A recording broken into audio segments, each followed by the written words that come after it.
Hello and welcome to Adventures in Venueland, an EVMC podcast. Join us for this all-access pass backstage and behind the scenes with some of the brightest minds that cross the scope of the live event industry. I'm Dave Rettelberger. And I'm Paul Hooper. We'll introduce you to incredible guests who journey with us as we dive deep into the world of venues, tours, festivals, and everything in between. Grab your laminate and meet us in Venueland.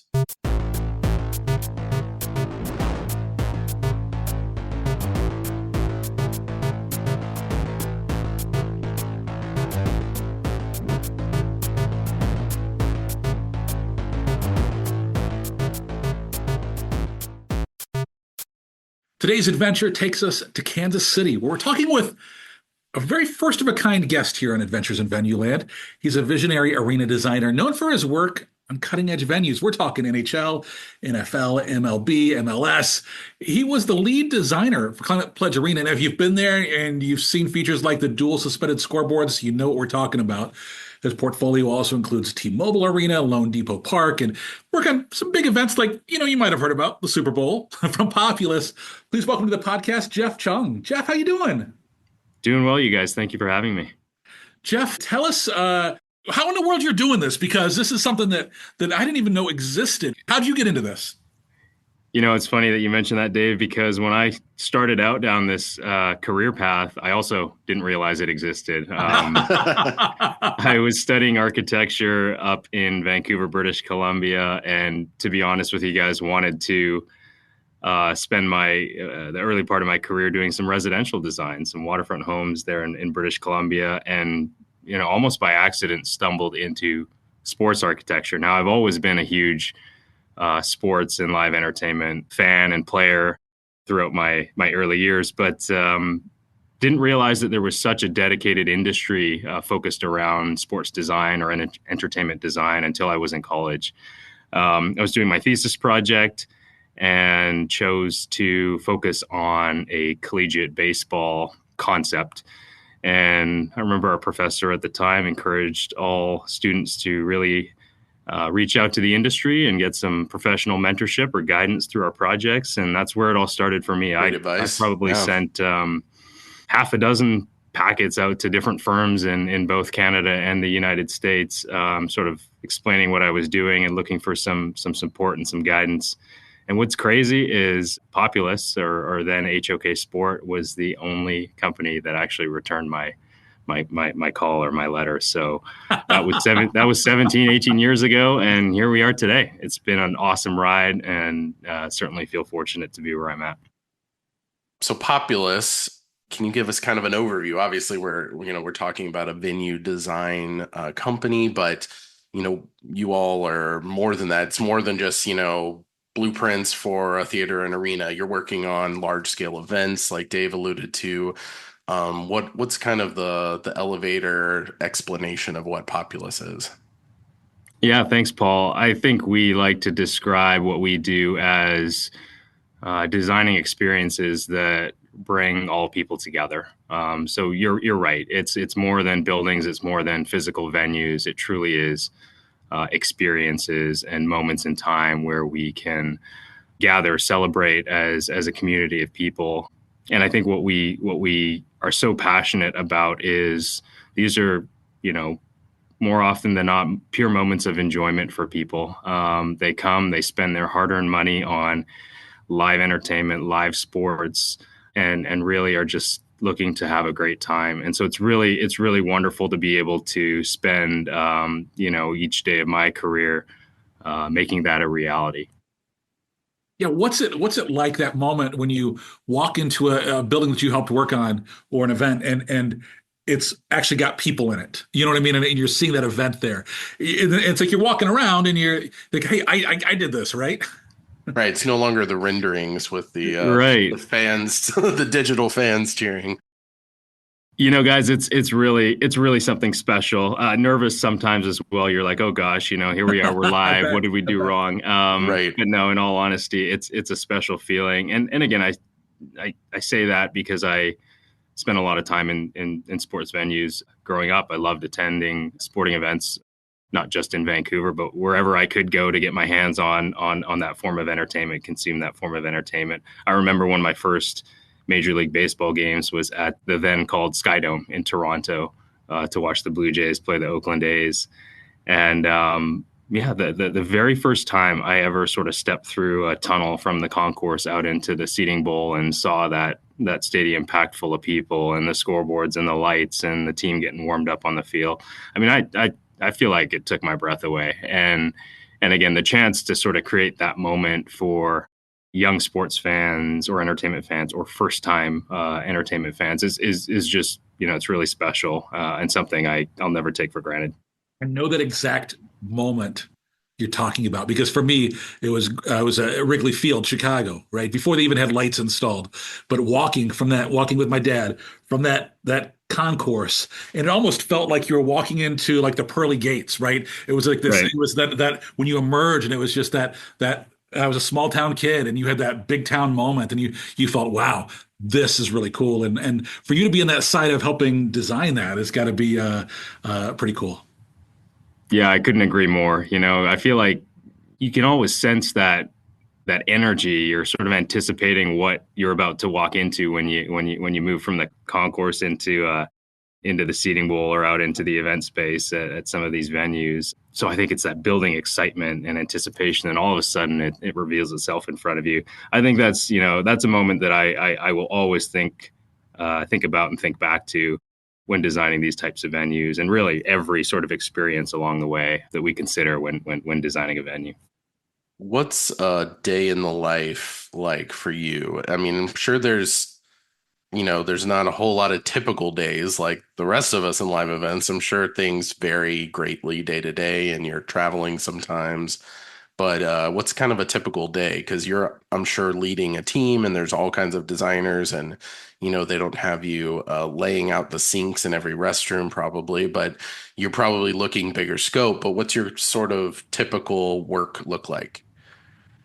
Yeah, well, I think you said it well. It varies from time to time, but I think most of where I focus my time and energy on a daily basis is either sort of overseeing design here in the office in Kansas City, or among sort of all our offices across the Americas, sometimes even across the oceans, collaborating with our colleagues in our international offices. But really, my focus and my emphasis is on design, and so I really like to spend as much time as I can in design conversations, in design meetings with clients, other stakeholders on projects. I love to speak to design. I certainly enjoy, just telling the design story and carrying that story sort of throughout what can be a very long process on some of these projects, as you guys could imagine. And so we think that's really important as well. The idea that, or ideas that a project can be based around early in the process, they're as important early as they are sort of in construction, to understand sort of what the whole design is based off of, and why certain decisions were made. So really communicating that design throughout a lengthy process for these buildings, these projects, is certainly where I like to spend time. And then, certainly travel is a part of what I do. A lot of that is for project meetings, to meet with clients or to present to clients, interviews, and then the odd conference to, continue to keep tabs on what's going on around the industry. Yeah, we know you're heading out the door here in a minute for a conference, so we appreciate you making the time for us. What's a project? Kind of taking it back even a step. What's a project like for you? Is it something where somebody says, "Hey, we want to build a venue and we want it to be this size"? Are people coming to you with ideas? What is kind of like the process of designing a venue? Yeah, great question. That's not a small question, I know. No problem. Would love to speak to that. I think it certainly varies. I think it varies based on building type, the unique markets around North America, around the globe. It certainly depends on venue scale, budget, all that series of parameters. But I think one thing that I enjoy speaking to as it relates to process is the approach that we take with really immersing our project teams into the communities that we're designing in. I'm headquartered here in Kansas City. Grew up in Vancouver. Have spent parts of my life in other parts of the world, but really, many places that we go to work, I'm a visitor. I'm an outsider, right? And so, we're very intentional about getting our project team members out to these cities, these communities, to spend meaningful time at the front end of projects, just to get a pulse on what that city is like, what the experience and the vibe around town is.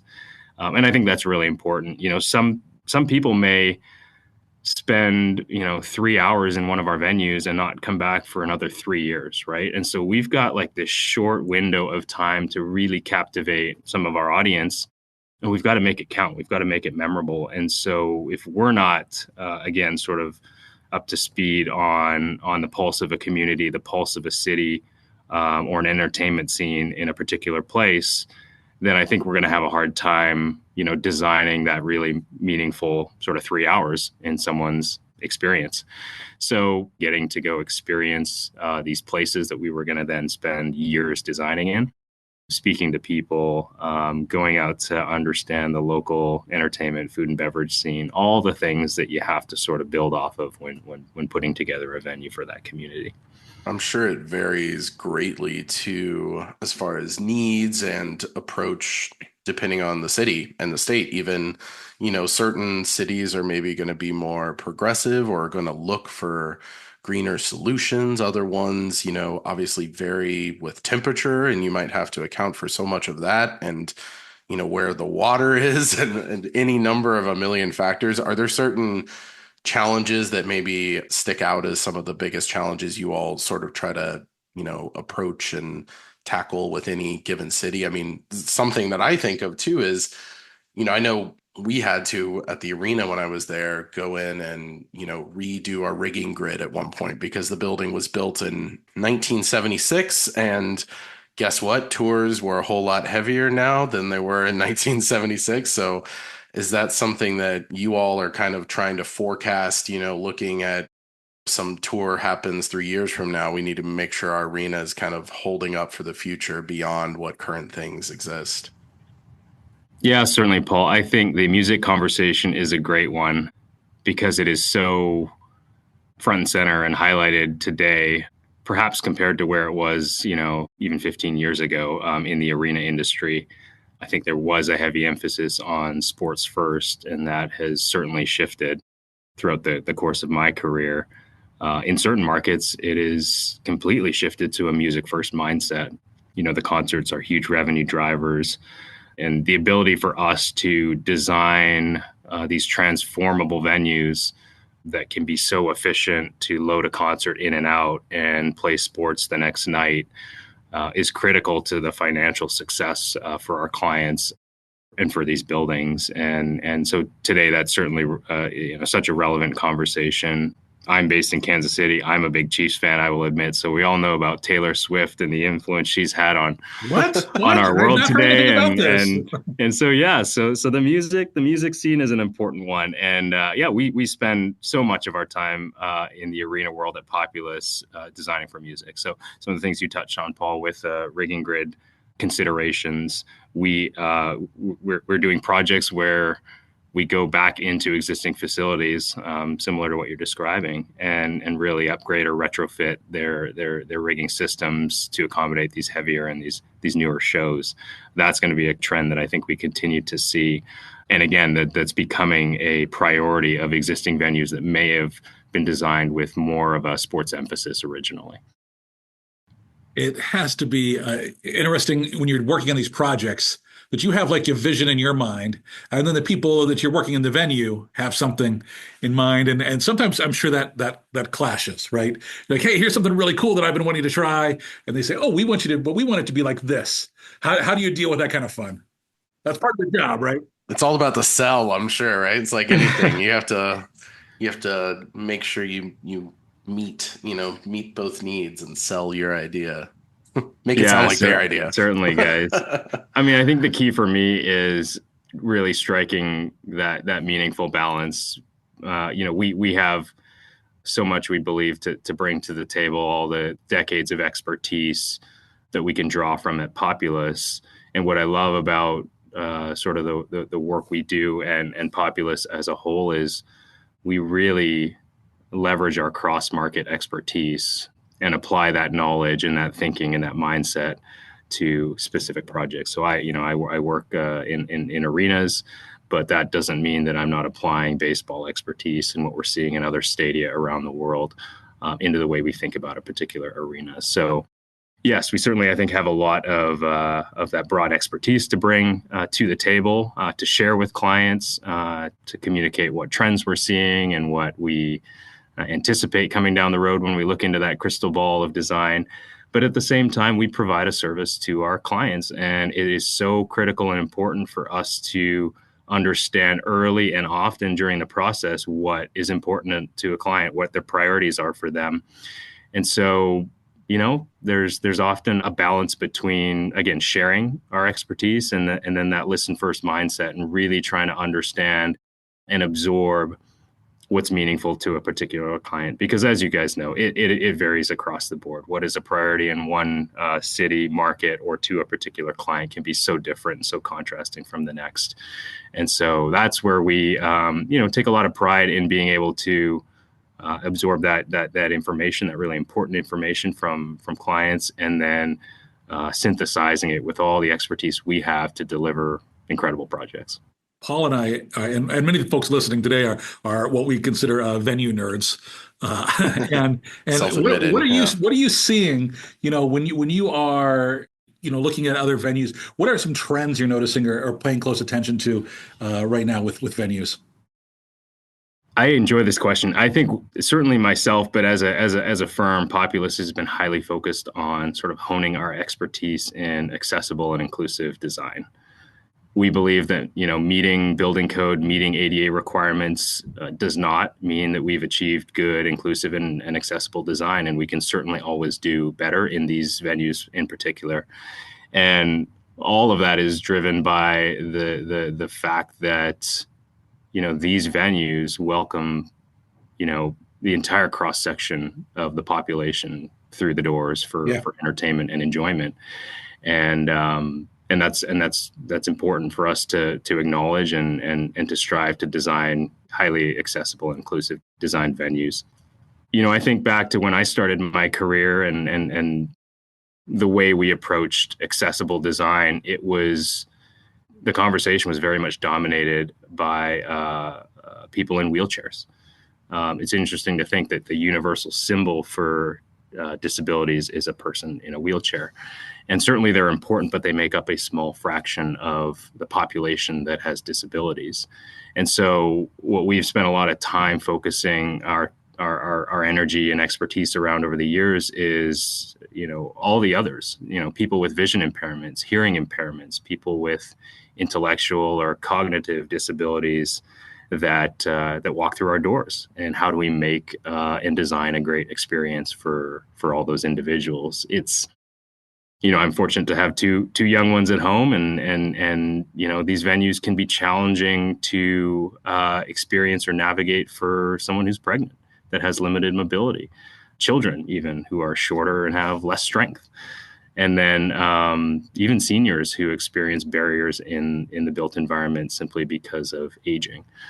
So we've been thinking a lot about this over the years, and I'll give a couple of examples please. That I think have really, just helped me broaden my perspective as it relates to accessible and inclusive design. So something as small as an elevator button, right? Sometimes we see or spec these fancy elevator button panels that have buttons that are sort of flush with the surroundings. Well, for someone that has poor dexterity, it can be very difficult to even depress that flush button. Someone who maybe has to use the back of their hand to trigger a button like that, they can't actually depress something that's flush. So a small detail like that can make an impact on someone's experience. Another example is when we think about steps and ramps. Anywhere that you have steps, whether it's inside a building or outside of a building, I like to ask myself the question, can those steps be replaced by only a sloped walkway or a sloped ramp? Not a combination of the two, but only a sloped walkway or ramp. And some of the thought process there is that, I think highly accessible and inclusive design also helps people maintain their dignity. And if individuals cannot differentiate between what is an accessible path versus a non-accessible path, I think that's a win. We did that exclusively at Climate Pledge Arena. We worked with a local landscape architect as well that did a lot of the site design, and we embraced that fully on Climate Pledge. There, it is very difficult to differentiate between what's an accessible versus non-accessible sort of circulation path at Climate Pledge, and that was very important. That was a huge design driver. And some people may walk up to that site and not even perceive that, and I think that's a good thing. We want everyone to sort of have that equal experience. And I'm going to go back to I think that slope walkways are also beneficial for people who are deaf, because it eliminates a potential trip hazard for someone who might be walking while they're signing, for example, which is just, it's been amazing to think about something like that, and how a subtle shift in our design approach and design implementation, again, could just make a world of difference for a particular individual. And so I think where we've spent a lot of focus, time, and energy as a company over the last handful of years is just trying to educate ourselves on all those sort of small yet very meaningful points in someone's experience, and how we can be adjusting our design methodology to just make it as successful as possible. And as you mentioned, those may seem like such small things, like an elevator button, right? But to someone that is inconveniencing, perhaps that is a bigger thing. Or if they have a number of those throughout their daily life, it can be a challenge. So I think really, I love that you all are being very intentional and looking at all of those, small changes that can really make that experience more welcoming for everyone. Because I think, as we hit on earlier in the episode, live events in itself is all about, bringing joy, bringing happiness to everyone, and we want everyone at the table, right? It's not really what it should be unless everyone feels welcome. So I just love that the venues are becoming, more accessible in many ways. And to your point, it's not just even just meeting the ADA standards, but it's really taking it even further beyond that. And I think people that have disabilities can also be such great advocates, but can also tell people how amazing venues are, right? It's just like anyone that's, if I'm, disability or not, if I'm going to a venue and there's all these little bumps and stuff that I'm hitting along the way of, oh my gosh, this parking was challenging and this was challenging, I'm not going to really look to go back there. And I think, when I find a venue that's really welcoming and has, all these awesome features that make the experience smooth, it's just going to make me want to go back to them more. So I think, it's the same with anyone else that, that they're going to pay attention to ones that make them feel more welcome. You mentioned Climate Pledge Arena. And so we've mentioned it, and Dave and I have been fortunate to have gone there. And it is gorgeous, and we don't probably need to toot their horn any more than we already have, because we've interviewed a few people from there. But let's talk about sustainability, right? I mean, you can't talk about Climate Pledge without talking about how unbelievably cutting edge they were in this. And from the get-go, and that is like, it seems to be one of the number one priorities. And that's got to be really fun and exciting on the design side, when you have people that are like, this is a huge priority. And when they bring on a partner like Amazon, that's like, that is a huge priority for them. It really, I'm sure, lets you kind of take those things out of the box that you're like, most of the clients won't let us do this, as well as just look for ways to innovate. But what was that experience like when you're trying to really innovate on the sustainable side? And has there been opportunities where you've discovered things in that process that you've been able to kind of implement in other venues? Because I'm sure that was part of the intention. I know that was like the longest question ever. No problem. Yeah, I certainly with the name Climate Pledge Arena, sustainability is front and center Right. up there in Seattle. And I think a couple things come to mind with that question, Paul. I think that What we achieved in Seattle with Climate Pledge Arena would certainly not have been possible without an incredibly sort of brave and bold vision from our client group, the partners he described like Amazon. And I do want to say that it absolutely takes a boldness there on the client, the investment side, in order to achieve something like that. I think that our venues, or I think that sports and entertainment venues should serve as model venues within their communities. There's always so much attention around these venues, a lot of focus around these venues. And when you think about the type of building it is, there's, probably a lot of the cross section of a community that will say at some point in time, I maybe attended an event in that venue, or I went to visit that venue, compared to so many other buildings that make up a city or a community, right? There's probably a better chance that someone does step foot into that arena or stadium. And so I do think that there's just a different degree of visibility around these venue types, and they have a responsibility to their communities to be those model venues. And so I think, the experience on Climate Pledge Arena was one that really brought that to life, and made that happen in the most significant way.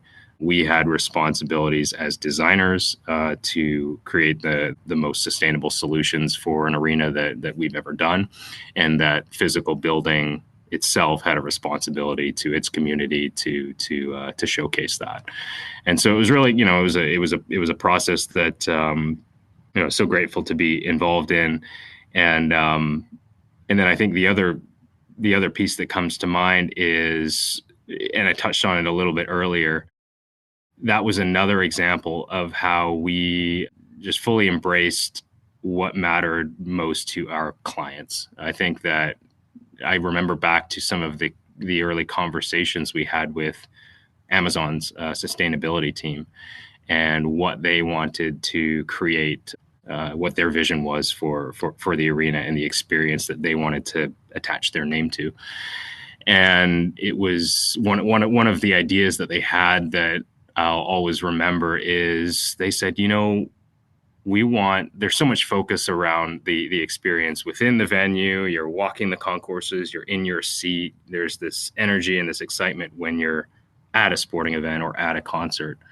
But they said, we want to sort of bridge the gap between having that in venue experience and then when you leave, when you depart and go back out into the world and back to daily life. And they said, we want to come up with something together here that just leaves the most incredible sort of lasting impression as people leave the venue. And so that's really interesting, and pretty unique. Someone wanting to invest time, energy, money on, people's experience on the way out and right. in a significant way. And so what we ended up coming up with the Amazon team was in a couple of these tunnels or stairwells that you can use to exit the arena. And as you guys know, it's largely sort of a subterranean structure. Yeah. And so a lot of the exit stairs and whatnot, you're actually climbing stairs to get out of the arena, which might be sort of backwards from a lot of the other buildings that you've spent time in as a sports and entertainment fan. But a couple of these experiences, we designed these fully immersive, we'll call it egress tunnels or exit tunnels. And Amazon wanted those tunnels to really just evoke a feeling in people and put people's minds in awe as they were leaving the venue. So you walk into one of these exit stairwells, for example, and it's a completely sort of immersive underwater scene. And as you actually climb the steps, heading up to the street level, the scene sort of transitions or evolves, and it almost feels like you are rising up in the water. And right as you get to street level, you sort of breach the surface and see the daylight and the beachfront and the water's edge.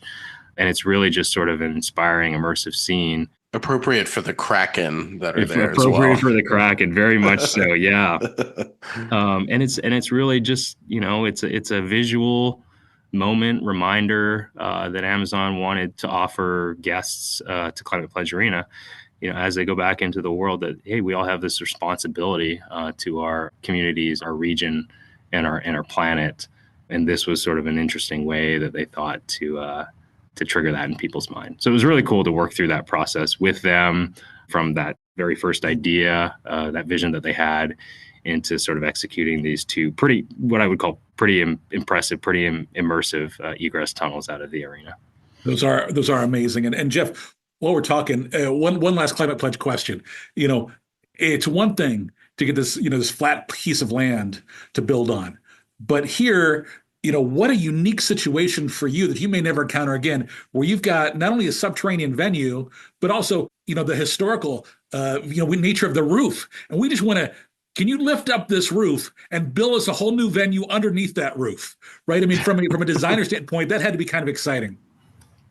Certainly exciting. Exciting's a good way to put it. Exciting. Exciting now that it's done. Maybe a few sleepless nights there over the course of construction, and when that roof was shored up. But no, maybe more sleepless nights actually for our structural engineers. All joking aside, I think we're so fortunate to sort of work with and team with some of the best engineers in the world, and certainly in this industry, to pull off something like we did at Climate Pledge. So yeah, 44 million pounds of existing roof structure is no easy feat. And the ability to essentially suspend that in air as you carve away the earth beneath it to then be able to sort of accommodate this wider, more massive footprint that would be required for a modern day arena with all the modern program and amenities. You're right, Dave and Paul. I'm not sure we'll see another one quite like it for a little while. I love the living wall myself, and my current retirement plan is to be the person that goes in there and trims up the plants. I don't know if they know that yet, but they'll be seeing me in whatever. We also love the podcast studio down there, or the that's right, studio. The Amazon. Yes, they have the Amazon. Both studio. Wonderful spaces. Yeah, I know. And I think that's those are a couple great examples, you guys, about just the sort of degree of design and customization that we look to bring to every venue, right? Like, we always ask ourselves the question day in and day out, like, what is going to make this moment, this experience, or this project unique, right? Why is it different when you go to a Kraken game in Seattle versus an NHL game in any other city in North America? And it's because, we can really captivate these audiences with these special moments, just like the two you described, the living wall and the music studio. And again, I think it goes back to, hey, you might have the opportunity to make an impression on a guest or a spectator for a very sort of short amount of time. And that's cool to think about designing around. Are you seeing other venues maybe shift towards some of the sustainability since then? I mean, I'm sure there's like a tonal shift towards sustainability with design, but we're nothing if not competitive against each other, as I'm sure you know in this industry. I'm sure it's some person somewhere, some executive was like, Climate Pledge with their new toy, and they're probably like, we're going to do it better over in this place. So have you all kind of seen some people that are like, we want a little of what they've done, and maybe not on that scale, but, is there some sort of envy that's a healthy envy, for sustainability that you're seeing with other venues as they're coming online? I do think there's some healthy envy there, Paul, because again, at Climate Pledge, I believe we established an extremely high sort of benchmark for what can be achieved in our building type. I think what I would say is, I think it's important to really understand what is realistic and achievable with regards to sustainability in particular markets. In Seattle, there was a high potential to deliver a project like that because of certain factors. The grid in Seattle is renewable, right? It's powered by renewables and hydro. There's the opportunity to collect and store rainwater. And so again, it's very important, I think, to spend your time and energy on solutions that are realistic. There's going to be markets where there's a heightened degree of importance around water conservation, potentially, compared to energy conservation. And so that's where we can help a lot of clients prioritize what's going to make the most impact in their particular region or market or part of the world. And I think that should be the goal, I think, for our building types and the clients that we work with, is not just, doing everything that maybe Climate Pledge Arena did, but what is the most you can do that makes the biggest sort of impact in your particular market?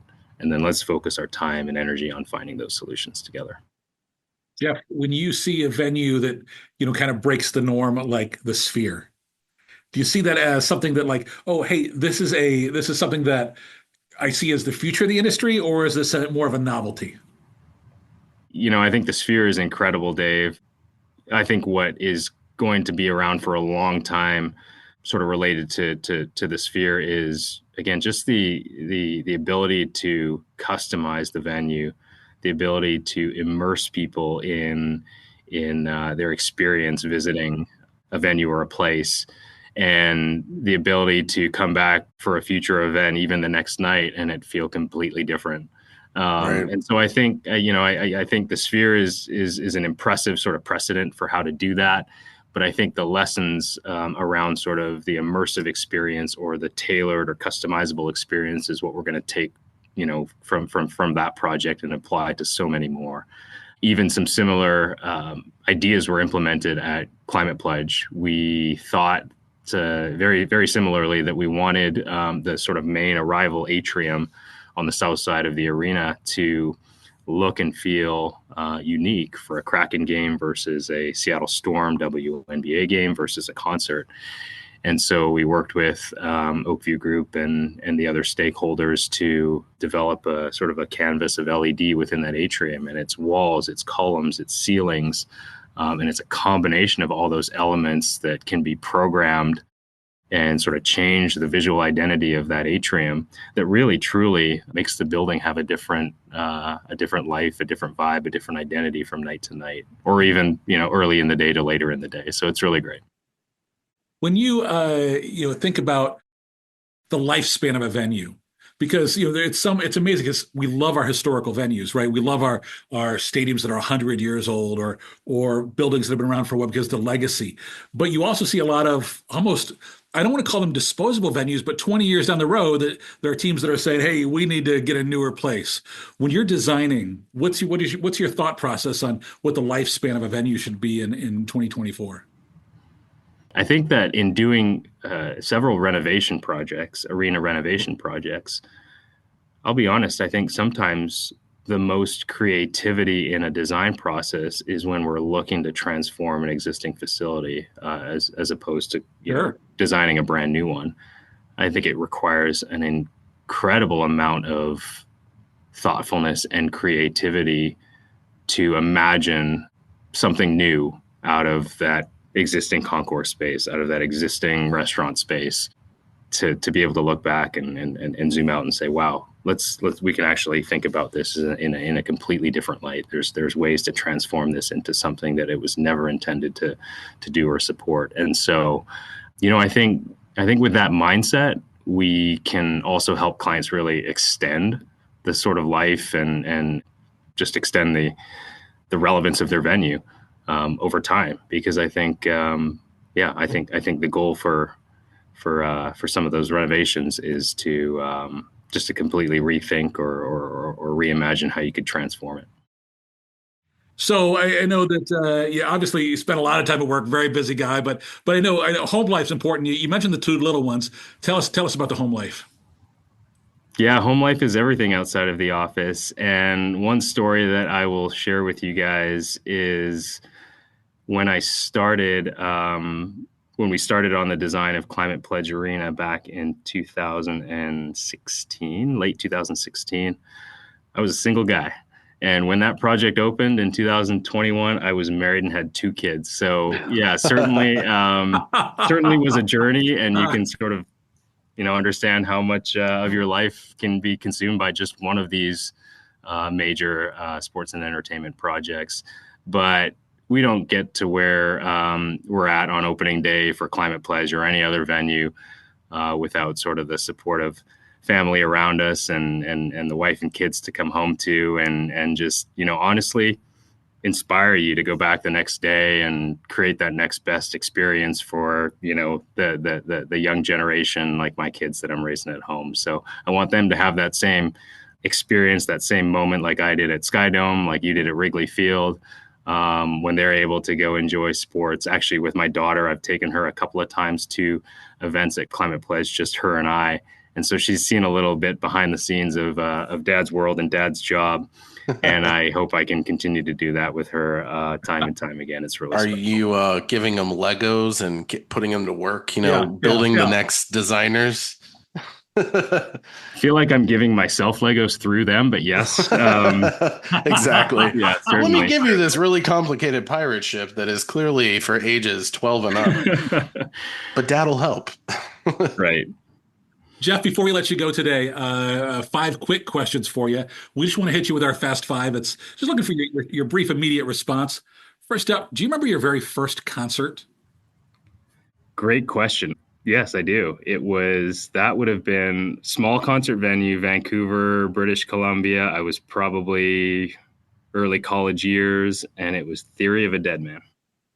Wow. About do you have a favorite concert or sporting event, like one event that like kind of sits at the top of your list of things that you were able to attend? 2010 Vancouver Olympics, women's gold medal hockey game. Very nice. Canada bringing home the gold.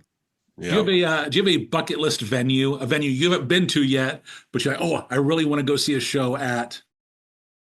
Probably Wembley in the UK. That's a good one. What kids TV show are you watching the most these days? Wild Kratts. Love those animals. We love the Wild Kratts in my house. Yeah. Last question for you. What's your theme song? So there's a Geoff Cheong TV show where cameras follow you around about your life. And what's the song that plays over the opening credits to the Geoff Cheong show? Love the question. I got to go with One Love by Bob Marley. And that goes back to some roots that I've got, my family roots in Jamaica. So yeah, there you go. One Love from Bob Marley. Love it. All right. If somebody wants to learn more about what you do or reach out to you or learn more about Populous, give us anything you want to plug here. Yeah, I mean, please look us up, populous.com. Look up myself on LinkedIn. And yeah, hopefully you'd be as inspired as I was the first time that I logged on to the website as a college student and got a peek into what amazing things are done at this company. And so, yeah, lucky to be a part of it every day here. And it was wonderful to speak with you guys today as well. Hey, thanks, Geoff. We really appreciate the time, and I can't wait to see what you're working on next. Thanks, guys. And a big thanks to everybody for listening to this episode of Adventures in Venueland. Remember, you can subscribe and find more episodes wherever you listen to your favorite podcasts. We do love your 5-star reviews. It helps others find us. Until the next adventure, I'm Dave Rettelberger. And I'm Paul Hooper. Thanks for listening, everyone. I'm going to go see if I can find myself a Climate Pledge Arena Lego set. It's got to exist, right?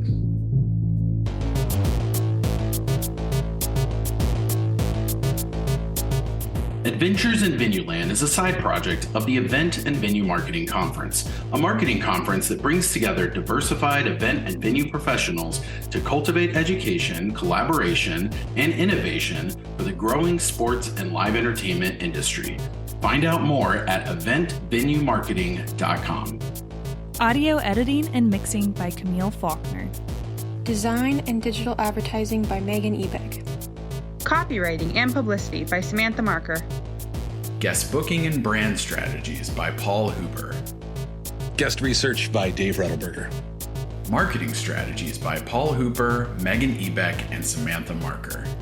Thanks for joining us. Until the next adventure.